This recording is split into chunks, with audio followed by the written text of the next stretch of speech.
You're listening to an Airwave Media Podcast. What does Sputnik have to do with student loans? How did a set of trembling hands end the Soviet Union? How did inflation kill moon bases?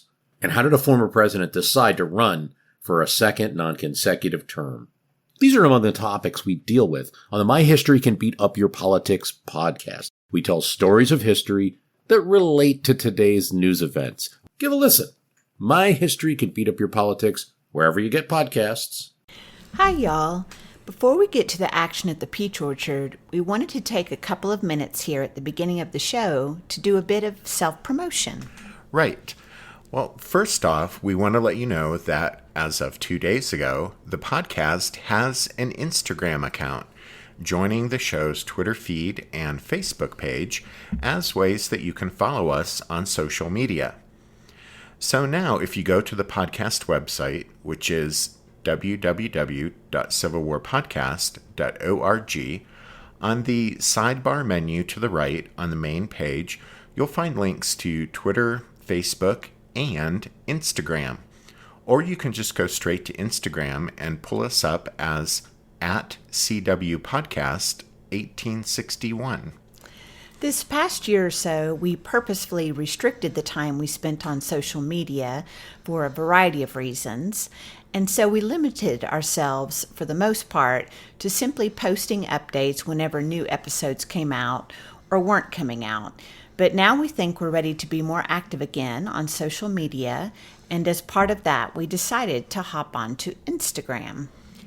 We also wanted to remind you that there are several ways you can help support the podcast, either through the purchase of t-shirts and whatnot on our TeePublic storefront, or financially through a one-time donation, or on a monthly basis over at Patreon by signing up for the Strawfoot Brigade. There's a link on the podcast website to our TeePublic storefront, and hey, with it being summertime and with people being out and about again, what better way to show you're a fan of the show than with an official podcast listener t-shirt? There's even a couple of Gettysburg-specific themed designs that look great on a t-shirt, so be sure to check those out if you're enjoying this Battle of Gettysburg story arc.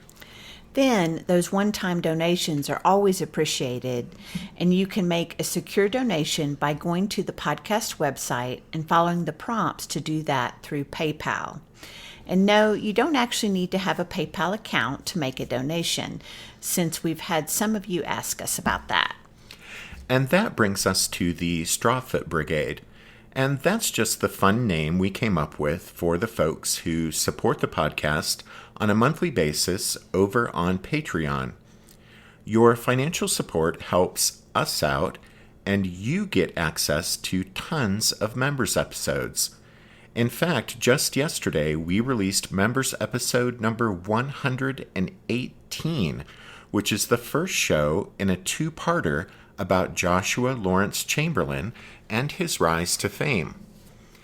Anyway, you can find information about joining the Strawfoot Brigade if, yes, you guessed it, if you go to the podcast website and click at the top of the main page where it says Patreon/Strawfoot Brigade. And by the by, but also at the website, you can find information about us and photos of us if you're curious what we look like, and an email address if you'd like to contact us that way. And last but not least, you can help us out by word of mouth. Very simply, if you enjoy the podcast, please tell others about it. But if you don't like it, just keep that to yourself. Okay, Rich.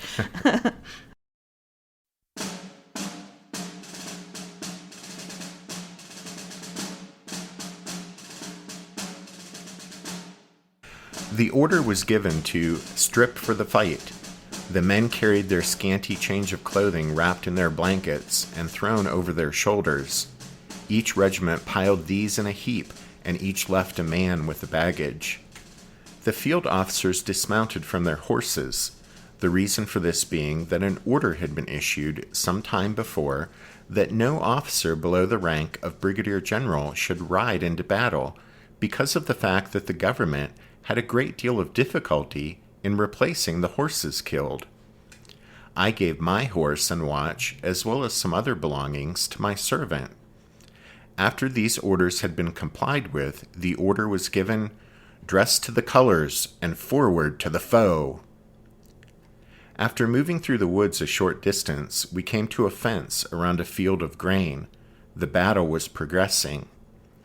Before us lay open fields dotted with houses, and right in our front were some farmhouses, with a grove of trees to the left, and the enemy drawn up in a double line of battle some 500 to 600 yards distance, and supported by artillery. We steadily advanced, driving the enemy before us, until we reached the houses with the trees on the left.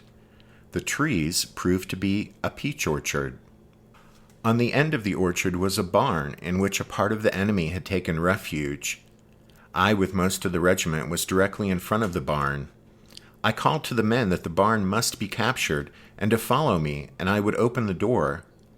They followed me with a rush, and I forced the door open, and within less than 2 minutes we had killed, wounded, or captured every man in the barn.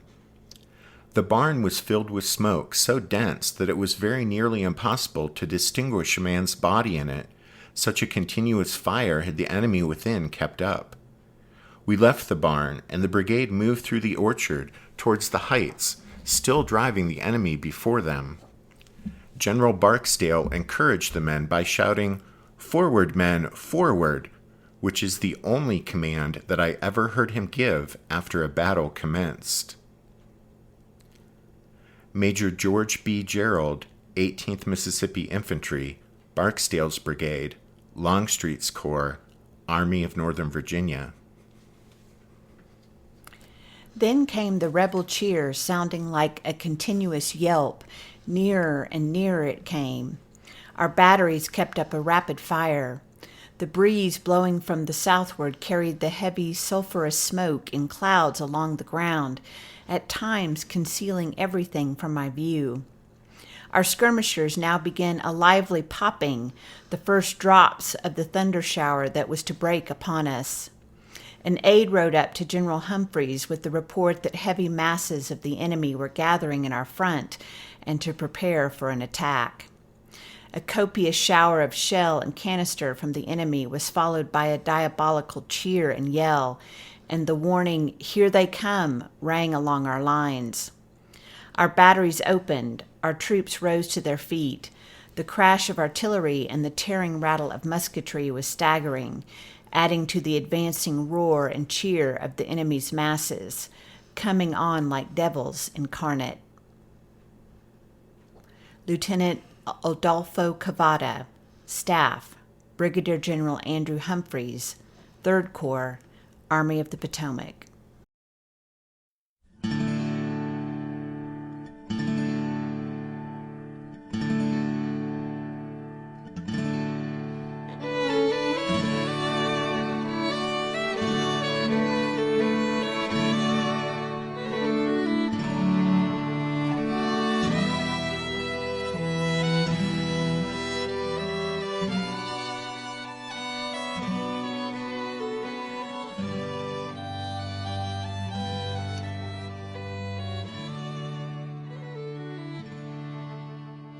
Hey everyone, welcome to the 355th episode of our Civil War podcast.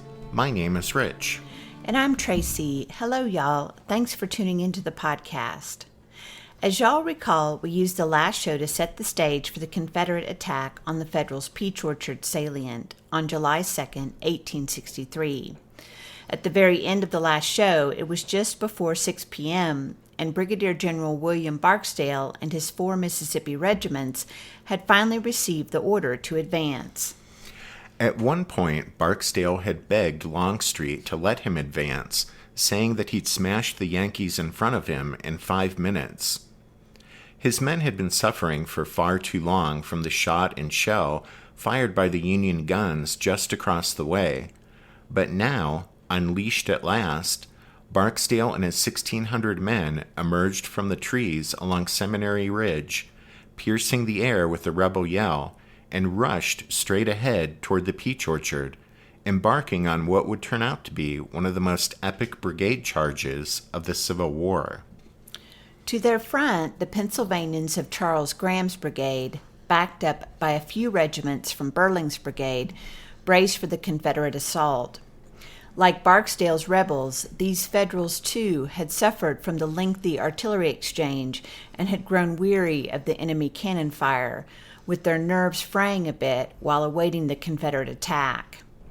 Now, though, they rose to their feet, drew back the hammers on their muskets, and waited for the Mississippians to come within range.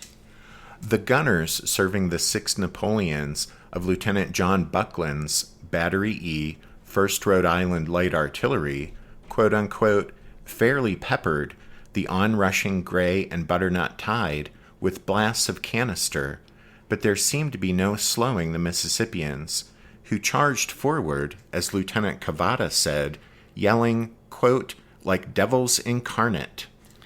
The rebels soon slammed head-on with the Federal troops manning Sickles' salient in the Peach Orchard, and just as Barksdale had predicted, it only took a matter of minutes for his Mississippians to smash through the Union line. The 68th Pennsylvania, positioned on the left of Graham's line, lost nearly half its strength, giving way under the weight of the 21st Mississippi, which was advancing on Barksdale's far right.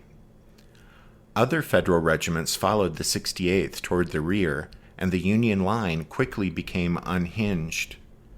The Federal artillery batteries supporting Graham's infantry in the Peach Orchard and along the Emmitsburg Road began limbering up and galloping away, including Buckland's Rhode Islanders, but not before that battery lost 29 men and 40 horses. The 21st Mississippi swept through the shattered peach trees, while to its left, the men of Barksdale's other 3 regiments crashed into Graham's units that were lined up along the Emmitsburg Road, rolling up the Federal regiments from left to right. The colorful uniforms of Collis's Zouaves of the 114th Pennsylvania helped them not a bit as they fell back after a desperate fight around the Sherfy house and barn, and soon they were followed by the 57th and 105th Pennsylvania. Although Graham's Federals, quote-unquote, fought like demons, they could do little to stem the gray and butternut tide. Casualties among Graham's regiments were heavy. The 141st Pennsylvania, for example, lost 149 of the 209 men it took into the fight, a staggering 70% loss. As the shattered remnants of the 141st Pennsylvania raced back through the Trossel farm, Dan Sickles, witnessing the unraveling of his line, saw Henry Medill, the regiment's commander, and called out, "Colonel, for God's sake, can't you hold on?" Medill, with tears in his eyes, replied with a question of his own, asking Sickles, "Where are my men?" In all, nearly half of Graham's brigade became casualties as Sickles' salient in the Peach Orchard collapsed.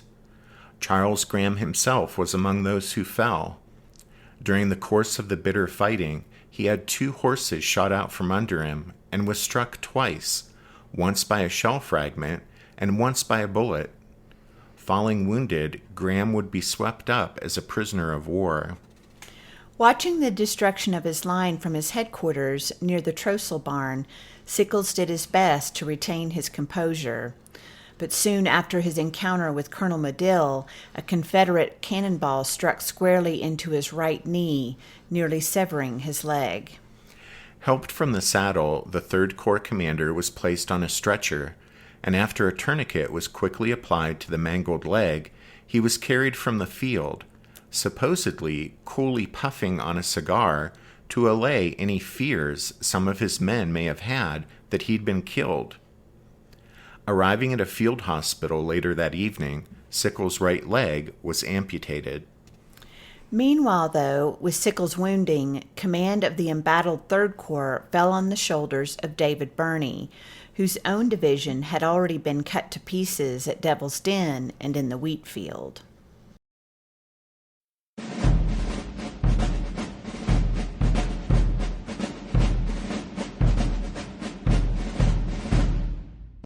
Did archaeologists discover Noah's Ark? Is the rapture coming as soon as the Euphrates River dries up? Does the Bible condemn abortion? Don't you wish you had a trustworthy academic resource to help make sense of all of this? Well, I'm Dan Beecher, and he's award-winning Bible scholar and TikTok sensation Dr. Dan McClellan, and we want to invite you to the Data Over Dogma podcast, where our mission is to increase public access to the academic study of the Bible and religion, and also to combat the spread of misinformation about the same. But, in a fun way. Every week we tackle fascinating topics, we go back to source materials in their original languages, and we interview top scholars in the field. So whether you're a devout believer, or you're just interested in a clear-eyed, deeply informed look at one of the most influential books of all time, we think you're going to love the Data Over Dogma podcast, wherever you subscribe to awesome shows. What's something you learned in history class that you feel wasn't the whole truth? Better yet, what's something you didn't learn at all that was omitted completely? That's what I'd like to call redacted history. I believe that all history, no matter how good or bad, needs to be told. There are wars, massacres, battles, and entire historical events that are just not in our school's history books. Have you ever heard of Mary Bowser? I didn't think so. My name is Andre White, the host of the Redacted History Podcast, the place where history's forgotten events, heroes, and villains get their story told, one episode at a time. So come huddle around the campfire with me and get ready to hear the stories that you were robbed of. And get comfortable. We're going to be here a while. The Redacted History Podcast. Real history never dies. Stream the Redacted History Podcast on Apple Podcasts, Spotify, or wherever else you get your podcasts. Barksdale, having smashed through Graham's line at the Peach Orchard, then swung his 13th, 17th, and 18th Mississippi to the left, advancing them northward toward the now exposed left flank of Andrew Humphrey's division of Federals, who were lined up along the Emmitsburg Road. Meanwhile, behind Barksdale's Mississippians advanced another solid line of Confederates. They were William Wofford's Georgians. The sight of Wofford's brigade moving forward must have been worrisome to the Yankee soldiers still desperately trying to hold their positions. But instead of advancing directly behind Barksdale, Wofford's 4 regiments moved forward astride the Millerstown Wheatfield Road, and after crossing the Emmitsburg Road, continued on an easterly track, bearing down on Stony Hill and the Wheatfield beyond. This was the rebel advance that caused Tilton's Yankees to retreat from Trossel's Woods, and led to the abandonment of Stony Hill by Zook's and Kelly's Federals. With all of Hood's and McLaw's brigades now engaged, James Longstreet rode forward with Wofford's men. The sight of their hard-fighting, much-respected corps commander leading them into the fight inspired the Georgians, who raised their caps to Old Pete and let loose with a round of cheers. In response, Longstreet, who was himself a man of few words, simply called out, "Cheer less, men, and fight more." Ahead of Wofford's surging line, Colonel Benjamin Humphreys led the 400 soldiers of his 21st Mississippi through the Peach Orchard, advancing east, while the rest of Barksdale's men continued to angle away in their advance up the Emmitsburg Road. The route of the 21st Mississippi carried them directly toward the line of Union guns massed along the Wheatfield Road. With their infantry support now gone, and with Humphrey's Mississippians bearing down on their exposed right, 3 of those Federal batteries quickly limbered up and raced away, leaving only Captain Charles Phillips' 5th Massachusetts Battery and Captain John Bigelow's 9th Massachusetts Battery in battle for the first time that day, in position.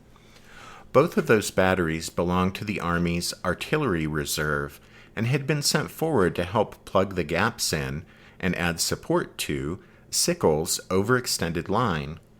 But with Sickles' line now smashed, it was time for the batteries to go.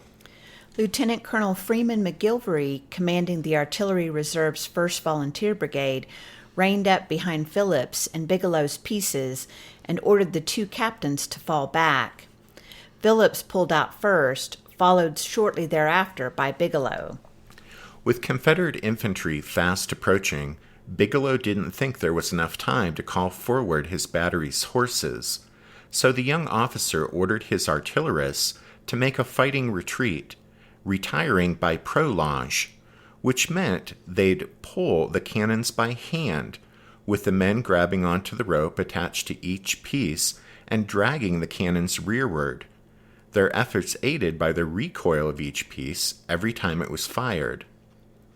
The sweating artillerists retreated this way some 400 yards, all the way back to the trestle house, all the while under heavy enemy rifle fire from two directions. Arriving at the trestle house and believing that his gunners had made it safely through the storm, Captain Bigelow called for his horses, hoping to now use them for the final leg of the journey back to Cemetery Ridge. But Bigelow soon discovered that his men were not yet through for the day. Before he could limber up his guns, McGilvery arrived with new orders for the battery. Realizing that there were no organized friendly troops back on Cemetery Ridge, and that there existed a large, vulnerable gap there in the Union line, McGilvery was determined to plug that hole with artillery, but he would need time to do so. That's why he now sought out Bigelow, to buy him that time. Riding up to Bigelow, McGilvery told him, "Captain, there's not an infantryman back of you. You must remain where you are and hold your position at all hazards, and sacrifice your battery if need be, until at least I can find some batteries to put in position and cover you." John Bigelow summed up his new orders neatly when he wrote that, quote, "the sacrifice at the command was asked in order to save the line." It was a tall order to ask them to fill, especially for men engaged in their first battle, but the Massachusetts gunners were up to the difficult task that had been set before them. Bigelow wheeled his cannon into position, ordered his caissons emptied of ammunition, and had rounds of canister piled up next to each piece, and prepared to make one final stand there by the trestle house and barn.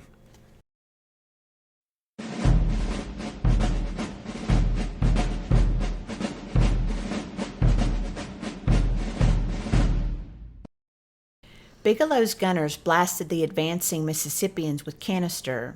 He later recalled how, quote, "they attacked us furiously, but the battery men double-shot at every gun and swept them back." However, the determined Confederates rallied and began working their way around Bigelow's flanks. For 30 minutes, the Federal artillerists breathlessly went about their work under increasingly heavy pressure from the rebel infantry. Captain Bigelow reported, quote, "men and horses were falling. Sergeant after sergeant was struck down. Horses were plunging and laying all around. Bullets now came in on all sides. The air was dark with smoke. The enemy were yelling like demons, yet my men kept up a rapid fire." But without friendly infantry support, the Massachusetts gunners couldn't hold out forever. With this ammunition depleted and with the rebels pressing ever closer, Bigelow at last gave the order to retreat. But not all of his pieces were able to get away, and 4 of his 6 Napoleons would fall, temporarily as it turned out, into the hands of Humphrey's Mississippians. Bigelow was wounded during the retreat, while his 9th Massachusetts Light Artillery lost 28 men killed or wounded and no fewer than 45 of its horses shot down. Despite the heavy price paid by the battery, Bigelow and his men had bought precious time from McGilvery, who had, by then, rounded up enough Federal guns on Cemetery Ridge to resist any further Confederate advance. As McGilvery corralled and placed Union guns on Cemetery Ridge, one of his counterparts in gray, Colonel E.P. Alexander, was dashing forward to the just-captured Peach Orchard. Seeing Barksdale's Mississippians smash the Federal line, the excited Confederate officer, caught up in the moment, told his powder-stained gunners that the war would end that afternoon. Alexander, whom Longstreet had entrusted with the battlefield command of his corps' artillery batteries, ordered 6 of those batteries forward, directing them to take up new positions in the Peach Orchard and along the Emmitsburg Road. More than 20 rebel guns rushed forward in what Alexander described as, quote, a general race and scramble to get there first. But when Alexander surveyed the scene from the shot-torn orchard, his heart sank. He very quickly realized that he had been mistaken, because the enemy position in the Peach Orchard had not been the main Union line. Instead, the main enemy line was on Cemetery Ridge, quote, near 1,000 yards beyond us. There, on Cemetery Ridge, Alexander saw, quote, batteries in abundance and troops marching and fighting everywhere, end quote. Alexander realized the war was not going to be over that afternoon after all. Still, for all that, Alexander noted that, quote, there was plenty to shoot at, end quote, and soon enough some of his gunners were hurling shot and shell at the Yankees over on Cemetery Ridge, while others directed their fire north, where along the Emmitsburg Road, the embattled Federals of Andrew Humphreys' 3rd Corps Division were trying desperately to fend off Confederate attacks from 2 different directions.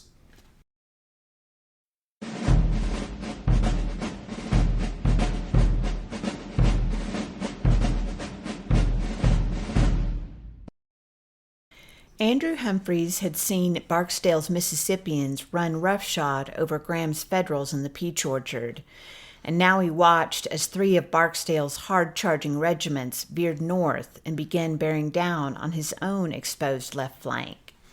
Humphreys had no men in reserve now, since all of Burling's regiments had long since been parceled out to plug gaps to the south in Birney's line. That meant all Humphreys could do to meet Barksdale's Mississippians was to turn his leftmost regiments to face south, refusing that flank to meet the attacking rebels head-on. But even as those regiments were attempting to change front and cover that flank, Humphreys looked to the west and saw new waves of butternut and gray sweeping forward from Seminary Ridge directly toward his front. Those Confederates were Alabamians from Cadmus Wilcox's brigade, from Richard Anderson's division of A.P. Hill's corps. Continuing with the rebel onslaught, Wilcox waited until Barksdale had stepped off. Then, a few minutes after 6 p.m., he ordered his 1,400 men forward.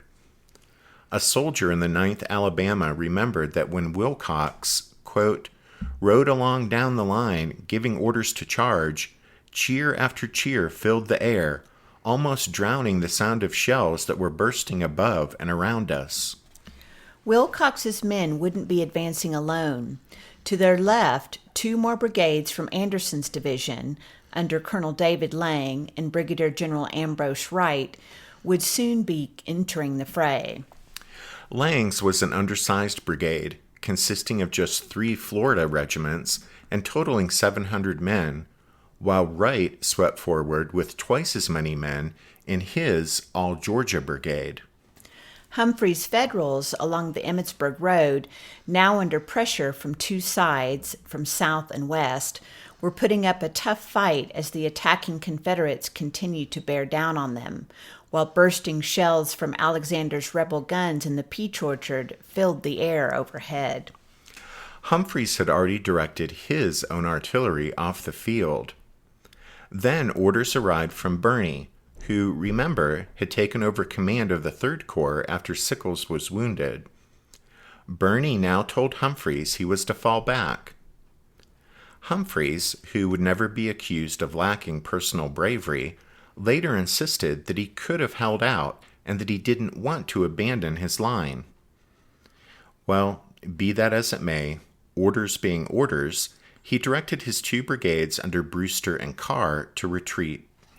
It was a fighting retreat, with the Federals keeping up a steady fire as they withdrew eastward toward Cemetery Ridge. The price that Andrew Humphreys' division paid on July 2nd for its stand along the Emmitsburg Road and this fighting withdrawal was a steep one, with 1,600 men, or 40% of the division's total strength, joining the rolls of the day's killed, wounded, or missing. Sickles' line had been smashed, and now the soldiers of 4 Confederate brigades under Barksdale, Wilcox, Lang, and Wright pressed ahead toward an exceptionally thin Union line on Cemetery Ridge. Farther south, rebel troops from Hood's and McLaws' divisions, having cleared the wheat field, were now mustering strength for a push toward the northern slopes of Little Round Top. For George Meade and the Army of the Potomac, these were some desperate moments indeed.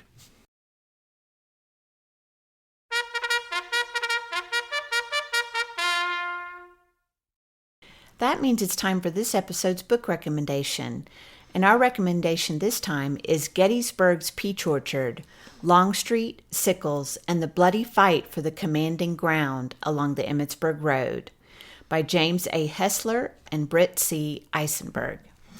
You can find a list of all of our book recommendations if you head over to the podcast website, which is www.civilwarpodcast.org. As we wrap up this show, we want to thank Becky for her lovely note and for her recent donation. Thanks also to Lloyd, Brian and Kelly, Paul, Robert, Michelle, and Vincent for their donations. And thanks to all of you who've signed up to join the Strawfoot Brigade recently. With us taking a few weeks off, there are quite a few of you, so we won't run through the whole list, but please know that your support is very much appreciated. And don't forget to check out that new members episode about Joshua Lawrence Chamberlain. We'll have part 2 of that out to you next weekend. And thanks to all of you for listening to this episode of The Civil War, 1861 to 1865, a history podcast. Rich and I do hope that you join us again next time. But until then, take care. Thanks, everyone. Bye.